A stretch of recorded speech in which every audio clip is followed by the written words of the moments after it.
বিশ্লেষকদের অনেকেই বলছেন এটি মোড় নিতে পারে তৃতীয় বিশ্বযুদ্ধের দিকে। বিশ্ব আগাচ্ছে ঠিকই, বাট নিউক্লিয়ার কোনো যুদ্ধের দিকে। এখন বলবে একদিন আগে তৃতীয় বিশ্বযুদ্ধের ঝুঁকি নিয়ে শঙ্কার কথা শুনিয়েছিলেন রুশ প্রেসিডেন্ট ভ্লাদিমির পুতিন। আরে তৃতীয় বিশ্বযুদ্ধটা জেরুজালেম ফিলিস্তিনকে নিয়ে শুরু হবে, সেখানে ঠিক সেই বাস্তবতা বুঝতে শেখার আগেই গাজার শিশুরা মুখোমুখি হচ্ছে ভয়াবহ নারকীয়তার।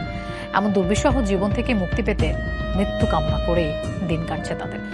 দুইটি বিশ্বযুদ্ধ আমাদের ইতিহাস বদলে দিয়েছে, কিন্তু এখন প্রশ্ন একটাই, তৃতীয় বিশ্বযুদ্ধ কি সামনে? এবং কি শুরু করবে এই সর্বনাশা আগুন? একদিকে আমেরিকা, ইসরায়েল, নেটো, অন্যদিকে রাশিয়া, চীন, ইরান। এই বিশ্ব এখন ভাগ হয়ে গেছে দুই মেরুতে।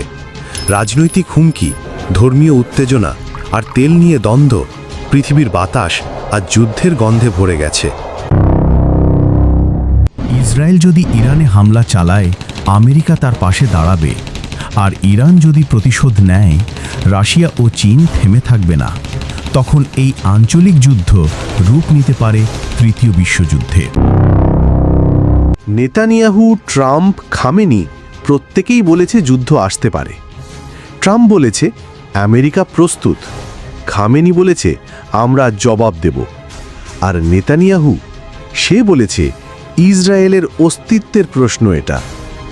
তাহলে প্রশ্ন হলো, এই যুদ্ধ কে শুরু করবে, আর আমরা কি সেটা থামাতে পারবো?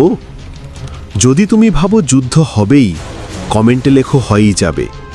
আর যদি বিশ্বাস করো শান্তি সম্ভব, লেখো এখনো সময় আছে।